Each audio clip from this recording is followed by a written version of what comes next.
Hey there, Virgo Divine Masculine Placements. Christina here, Ginger Mama, coming at you with your extended month of November Tarotscope. I apologize this is being posted so late, but hey, look, you get a Christmas tree with a kitty underneath for waiting. So, welcome. I promise there's still more you can know and learn through the end of the month.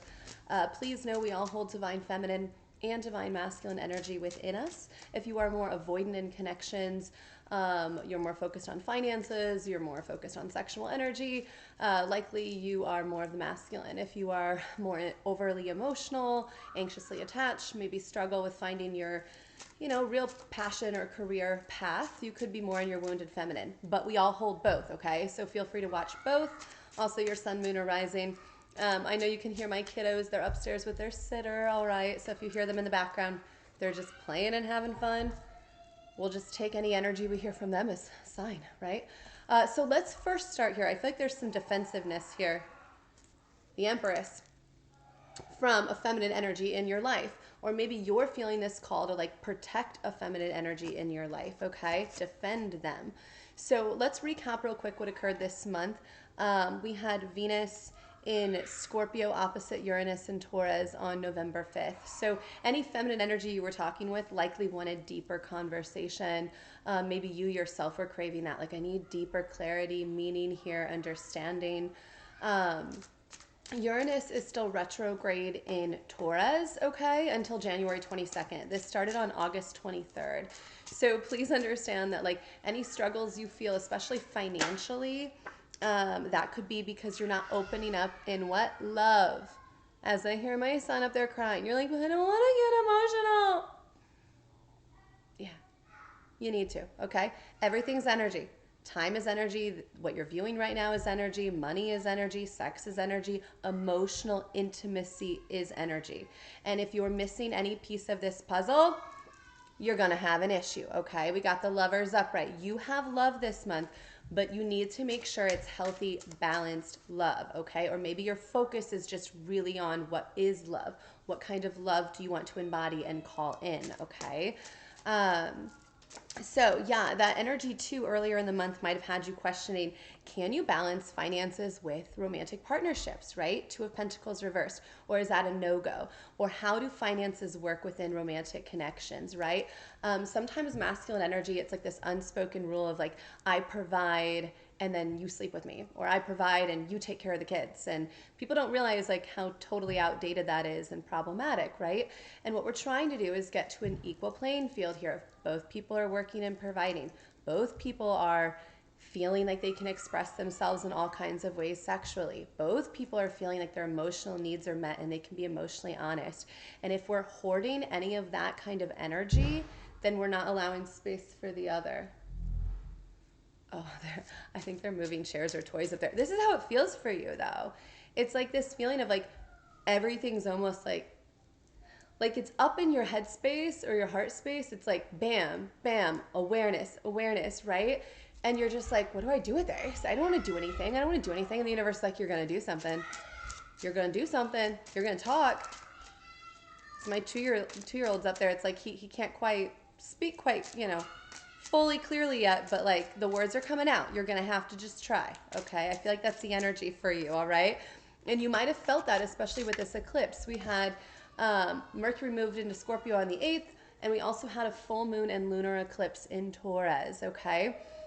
This was part of a 3-part series. November 19th was the first part in 2020, and that was all about trying to make us, I gotta say real quick, Virgos, as my kids make noise, they've not made noise like this for any of my readings, which is fine.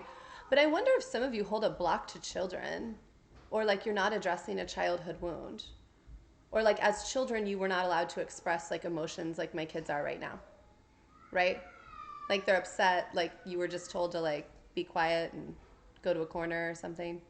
Like I want you to reflect on that, because I do feel like this energy of Virgos where it's kind of like, I don't know, like you just push away that inner child within you. Look at this, 2 of Cups again. And you could be blocking a connection because of children. Wow. But you have victory in this. Like your inner child is safe in whatever this connection is you are thinking of. I mean, the Lover's upright and the Two of Cups upright. Who are you, Divine Masculine? This is my favorite Divine Masculine read so far. I've had some others that are pretty dark. Like, this is some nice energy. So yeah, you must have been doing the work. November 19th, 2020 is we want to reflect on where we were. And then November 8th was the second part of this series. And October 28th, 2023, it will be culminating. So November 19th was coming out of COVID, right? So a lot of us were coming out of that energy of like, oh my goodness, what the heck's going on? What do I really want in life? And we skipped last year, and then this just hit again on the 8th. A lot of people feeling that energy really off in their energetic bodies. And then the 28th, like I said, it will culminate. So this is meant to and designed to make you stronger, more confident, more stable in your relationships and your career. But it is kind of like earthquake energy. It is shifting and rocking you so fast that you're like, I want it to slow down. It's not going to slow down. It's only going to speed up. And the more you fail to take action, the weaker you will feel in your energetic body. And I know that's a hard thing to start to learn, but that is what we're all here to learn. 246 on my clock, maybe you're seeing those sequences too of 246 or 369.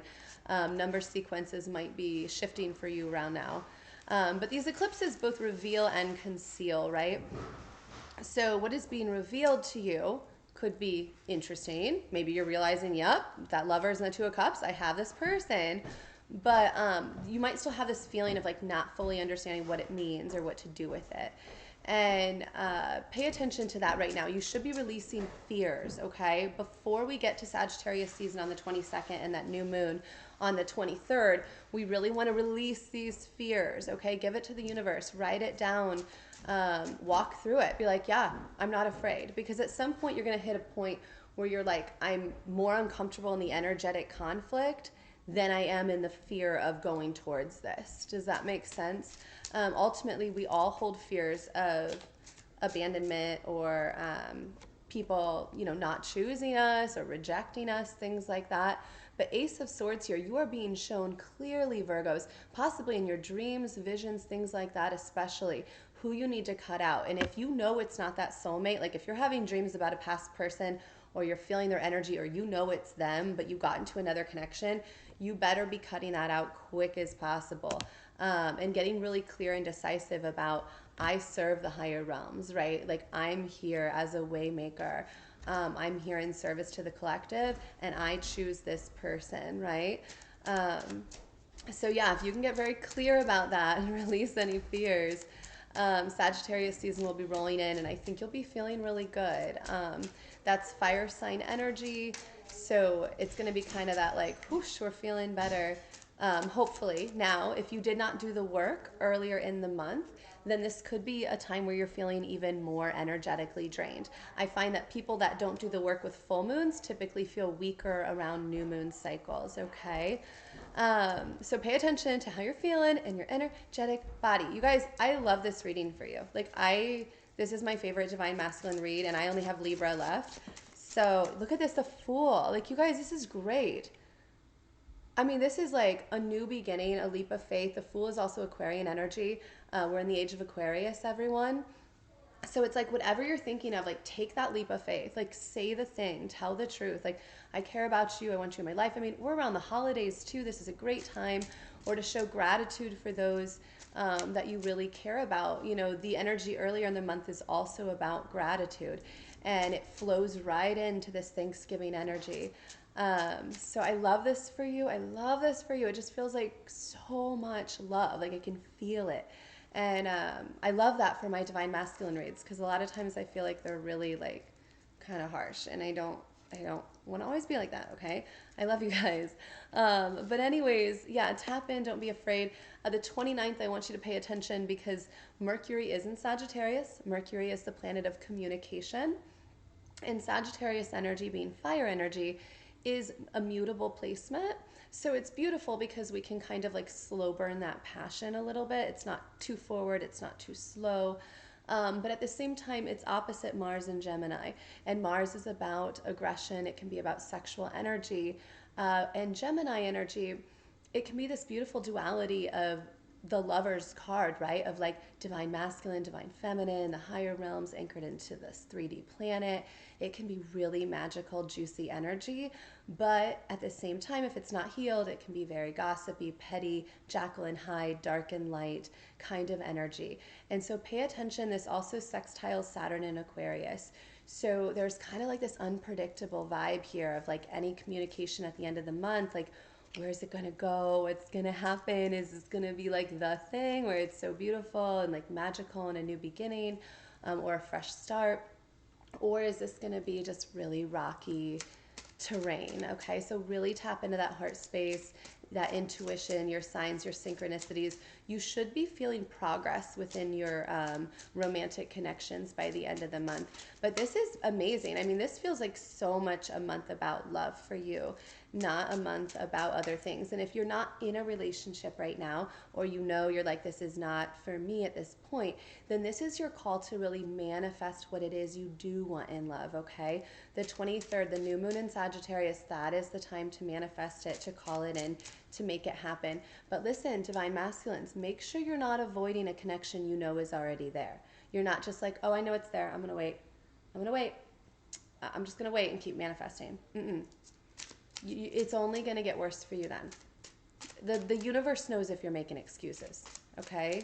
But you're going to feel better. You're going to be like my cat curled up under the Christmas tree. You're going to have like the best holiday season if you can just like do this, right? And take this step and be committed to that. 11:23 on my timer, that 1, 2, 3, 3, 2, 1 countdown energy, it's on. Lay the burden down, okay? Stop judging yourself for the past. Stop believing this other person will judge you harshly, and just go forward, okay? Like, I feel like there's this feeling of deceit where like you don't want to tell the whole truth, and the universe is like, no, we got to tell the whole truth about anything that happened in the past, okay? Third party stuff. Complete this cycle and you're going to feel better. But if you keep avoiding it, you're not. You're not going to feel better, okay? We have the star here again. Another Aquarian energy. Maybe some of you have multiple Aquarius placements. This is about wish fulfillment. The universe is trying to send you this wish fulfillment, but you need to take the action forward, okay, everybody? All right, are we good? We're good. I do not have my Moon Oracle deck, but that's okay. You had the Christmas tree. So I love you, Divine Masculines. I'm on gingermama.com with the 3 A's if you would like a personal reading or to connect there. I also am on TikTok and Instagram, and I will